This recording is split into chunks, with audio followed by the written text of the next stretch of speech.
अस्सलाम वालेकुम मेरे सादा से पाकिस्तानी। मेरा नाम रेहान तारिक है और आप मेरा यूट्यूब चैनल और फेसबुक पेज देख रहे हैं। आज 9 अगस्त है और 9 अगस्त को ये असम्बली तहलील की समरी वज़ीर आज़म शहबाज शरीफ सदर ममलिकत को भेजने जा रहे हैं। अब सदर ममलिकत पे मुनहसर है कि वो चेयरमैन PTI इमरान खान की तरह जो उन्होंने असम्बली रेजोल्यूशन की समरी उनको भेजी थी, विदिन 9 सेकेंड्स उन्होंने फौरी तौर पर उसको इंडोर्स कर दिया था। तो क्या उसी तरह शहबाज शरीफ की असम्बली तहलील की भेजी गई समरी पर भी वो उसी तरह उसी फुर्ती से दस्तखत करेंगे या फिर वक्त लेंगे? कुछ भी हो, अगर वक्त भी लिया जाता है तो 48 आवर्स का टाइम है, 48 आवर्स के अंदर अंदर असम्बली वैसे ही तहलील हो जाएगी। तो आज इंपॉर्टेंट डे इसलिए है कि अभी तक जब से पाकिस्तान बना है 1947 से लेके अब तक तकरीबन 3 असम्बलियाँ ऐसी हैं जो अपनी मुद्दत पूरी करने में कामयाब हुई, लेकिन ये चौथी असम्बली होती जो अपनी मुद्दत पूरी करने जा रही होती। लेकिन अनफॉर्चुनेटली ये असम्बली भी अपनी मुद्दत से ठीक 3 रोज़ पहले डिज़ोल्व होने जा रही है, तहलील होने जा रही है, यानी कत्लेआम होने जा रहा है। कोई भी वज़ीर आज़म ऐसा नहीं रहा कि जिस वज़ीर आज़म ने 5 साल मुद्दत पूरी की हो, बल्कि तमाम वज़राए आज़म वक्त से पहले ही या तो मुस्ताफ़ी हो गए या फिर उनको नाअहल कर दिया गया। जैसे हमने देखा हालिया नवाज शरीफ साहब, और उनको डिस्क्वालीफाई किया गया। चेयरमैन PTI बतौर वज़ीर आज़म उनकी हुकूमत को अदम एतमाद के ज़रिए से घर भेज दिया गया। उससे पहले भी इवन 2002 के अंदर जब इलेक्शंस हुए, मीर ज़फ़रुल्लाह खान जमाली वज़ीर आज़म बने, लेकिन मीर ज़फ़रुल्लाह खान जमाली मुस्ताफ़ी हुए। उसके बाद शौकत अज़ीज़ को वज़ीर आज़म बनाया गया।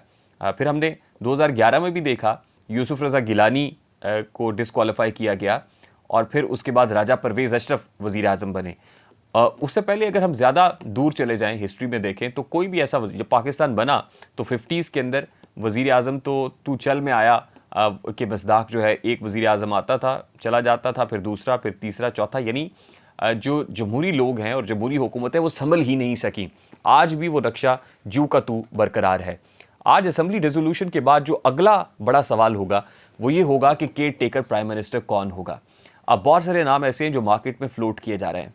कुछ नाम ऐसे हैं जो खुद फ्लोट कराए जा रहे हैं, यानी कैंडिडेट्स की तरफ से अपना नाम खुद मार्केट में भेजा जा रहा है, और कुछ नाम ऐसे हैं जो इस वक्त जो पॉलिटिकल स्टेक होल्डर्स हैं वो खुद मार्केट में फ्लोट कर रहे हैं। वो डिसेप्टिव हैं। कभी इसहाक डार का नाम बताया जाता है, कभी हफीज़ शेख का नाम बताया जाता है, कभी फवाद हसन फवाद का नाम फ्लोट किया जाता है, कभी शायद खाकान अब्बासी का नाम फ्लोट किया जाता है, कभी असलम भूतानी का नाम फ्लोट किया जाता है। बहुत सारे ऐसे नाम हैं, और इवन अब से पहले तो जुगनू मोहसिन साहिबा का नाम भी फ्लोट किया जाता रहा। फिर ये कहा जाता रहा कि इसहाक डार जो है वो केयर टेकर प्राइम मिनिस्टर होंगे। फिर अब एक और नाम भी मार्केट के अंदर आ गया है, और वो नाम है साबिक chief of the army staff general Raheel Sharif का, और राहील शरीफ साहब भी इस दौड़ में शामिल हो गए हैं। अब ये नाम पॉलिटिकल स्टेक होल्डर्स तो नहीं ले रहे हैं, लेकिन ज़राए से ये नाम भी मार्केट के अंदर आ गया है, और ये कहा जा रहा है कि राहील शरीफ साहब ख़ुद को निगरान वज़ीर आज़म बनाने के लिए खासी सर तोड़ कोशिशें कर रहा है। अब जिस दिलचस्पी का इजहार किया जा रहा है केयर टेकर प्राइम मिनिस्टर बनने के लिए, अमूमन तो ये ओहदा 60 रोज़ के लिए होता है। रेजोल्यूशन की सूरत में 90 रोज़ का होगा, यानी 90 डेज़ तक का वज़ीर आज़म। 90 डेज़ का वज़ीर आज़म जो होता है उसके इख्तियारात महदूद होते हैं, उसने इलेक्शंस कराने होते हैं, और इलेक्शंस करा के यानी स्मूथ ट्रांजिशन ऑफ पावर्स के बाद वो घर चला जाता है। यहाँ पे दिलचस्पी इसलिए ली जा रही है कि हर एक को ये पता है कि केयर टेकर प्राइम मिनिस्टर 90 रोज़ के लिए नहीं होगा, बल्कि वो ज़्यादा तवील मुद्दत, तवील दौरानिए का खेल खेल रहा होगा। उसके इख्तियारात भी अमूमी केयर टेकर प्राइम मिनिस्टर से ज़्यादा होंगे। शायद यही पर्क्स एंड प्रिविलेजेस हैं जिसको इंजॉय करना हर कोई चाहता है, और हर कोई ये चाहता है कि वो मुल्क का निगरान वज़ीर आज़म बन जाए। अब सोचने की और देखने की बात यह है कि कौन ये चाहता है कि ज़्यादा देर तक निगरान वज़ीर आज़म रहे। वज़ीर आज़म शहबाज शरीफ की गुफ्तगू अगर सुनी जाए तो वो ये चाहते हैं कि वही हो जो इस्टेब्लिशमेंट चाहती है। वो इस्टेब्लिशमेंट की मोहब्बत में इस वक्त इस कदर गिरफ़्तार हैं कि हर किए हुए ना शुरू किए हुए मंसूबे का जो सेहरा है वो chief of the army staff के सर सजा रहे हैं। यानी उनके आने से पहले के भी जितने प्रोजेक्ट्स हैं उनके लिए जो ताजपोशी है वो chief of the army staff के सर पर की जा रही है। GHQ के अंदर जो गुज़श्ता रोज़ तकरीब हुई उसमें भी सारे का सारा क्रेडिट जो है इस हुकूमत के आने के बाद जो प्लान रखा वो कहते हैं chief of the army staff ने रखा कि मुल्क को कैसे बचाना है, और फिर उस प्लान को एग्जीक्यूट करने में भी उन्होंने हमारी भरपूर सपोर्ट की है। यानी इस वक्त वो और chief of the army staff तो सेम पेज पे दिखाई देते हैं अगर उनकी तकरीरों को सुन लिया जाए। तो इसका मतलब ये है कि प्राइम मिनिस्टर ये चाहते हैं कि जो भी केयर टेकर सेटअप आए वो ज़रा तवील दौरानिये का खेल खेले तो कोई अमर माने नहीं है, कोई प्रॉब्लम नहीं है।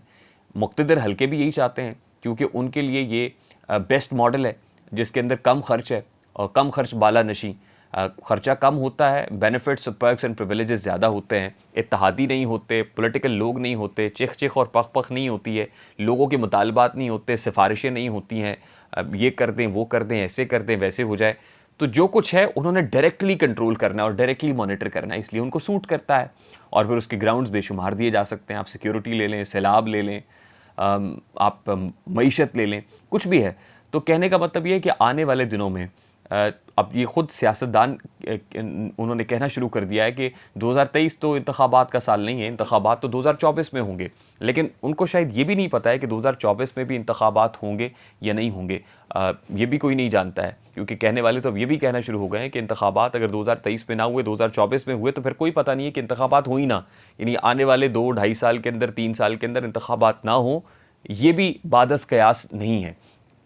अब जाहिर है केयर टेकर प्राइम मिनिस्टर तो फिर वो होगा जो 1-1.5-2 साल तक मुल्क के मामलात को चला सके। अब वो फैसला किसने करना है? वो फैसला वैसे तो प्राइम मिनिस्टर ने, लीडर ऑफ द ऑपोजिशन है जो राजा रियाज हैं, उन लोगों ने करना है।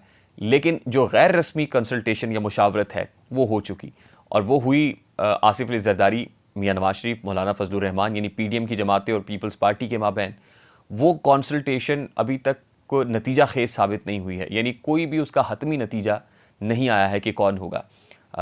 अब आज राजा रियाज साहब कल मसरूफ़ थे, आज राजा रियाज साहब मसरूफियत तर्क करके पहुँचेंगे, लीडर ऑफ दी हाउस के साथ मुलाकात करेंगे। कहा यह जा रहा है कि आज वो नाम भी सामने आ जाएगा। वो नाम कौन होगा? ये $1 बिलियन क्वेश्चन है। वो नाम वो होगा जो राजा रियाज साहब दे रहे होंगे, यानी ऑपोजिशन लीडर दे रहे होंगे। राजा रियाज जिनकी पार्लियामान के फ्लोर पर तो कोई नहीं सुनता, ना चलती है, ना ही ऑपोजिशन है, इस वक्त फ्रेंडली ऑपोजिशन का किरदार अदा कर रहे हैं। अब पीडीएम की जमातें यानी और पीपल्स पार्टी, उन्होंने जो भी नाम तय कर लिए हैं वो नाम राजा रियाज साहब को देंगे, यानी वो 3 या 4 नाम फाइनल करके लीडर ऑफ द हाउस को देंगे। लीडर ऑफ द हाउस वो 3 या 4 नाम राजा रियाज साहब के साथ डिस्कस करेंगे। राजा रियाज साहब अपने 3 नाम रखेंगे। अब उन 3 नामों में जो राजा रियाज ने दिए और वो 3 नाम जो हुकूमत देगी, उनमें से एक कंसेंसस होना है, यानी जो जिस पर एतमाद होगा राजा रियाज को और वज़ीर आज़म को, उस नाम को अनाउंस कर दिया जाएगा बतौर केयर टेकर प्राइम मिनिस्टर। लेकिन होगा ये कि प्राइम मिनिस्टर साहब ने जो नाम दिए हैं वो तो ज़ाहिर है वो कहेंगे हमने कंसेंसस के साथ तय कर लिए हैं। राजा रियाज साहब जो नाम देंगे वो तो अपनी ऑपोजिशन पार्टीज़ के साथ मिलकर देंगे ना, वही ऑपोजिशन पार्टी जिसके अंदर चित्राली साहब भी हैं जमात इस्लामी के, जो कहते हैं सिराजुल हक को केयर टेकर प्राइम मिनिस्टर बना देना चाहिए। तो वो जो नाम आएंगे उस पर कंसेंसस नहीं होगा। अब जब कंसेंसस नहीं होगा तो अल्टीमेटली ये मामला पार्लिमानी कमेटीज़ को रेफ़र होगा, और पार्लिमानी कमेटीज़ भी जब कंसेंसस पर नहीं पहुँच सकेंगी तो फिर चीफ इलेक्शन कमिश्नर को एक नाम अनाउंस करना होगा। अब चीफ इलेक्शन कमिश्नर वही नाम अनाउंस करेंगे जो मुक़्तदिर हल्के चाहेंगे। मुक़्तदिर हल्के यानी इस्टेब्लिशमेंट चाहेगी। इस्टेब्लिशमेंट अब किस नाम को चाहती है? हमारी इतलात के मुताबिक तो इस्टेब्लिशमेंट की नज़र में इस वक्त इकॉनमी ही है, फाइनेंसेस ही हैं। वो चाहते हैं कि मुल्क की जो माशी मामलात हैं वो बेहतर अंदाज में चल सकें। कोई इकनॉमिक एक्सपर्ट होना चाहिए।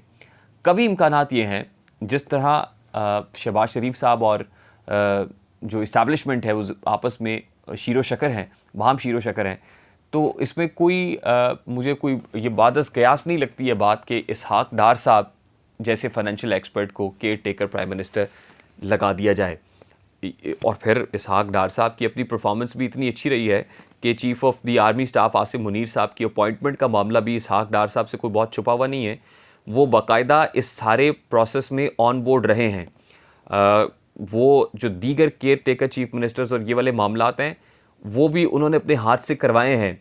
वो एक ब्रिज का रोल प्ले करते रहे हैं। ये अदम एतमाद की मूव कैसे आनी थी, कैसे सक्सेसफुल होनी थी, इसके अंदर जो बुनियादी मरकज़ी किरदार अदा किया है वो इसहाक डार ने किया है। और इस्टेब्लिशमेंट के साथ अगर कोई किसी की बहुत अच्छी है, कोई सेम पेज पे है, तो वो इसहाक डार है।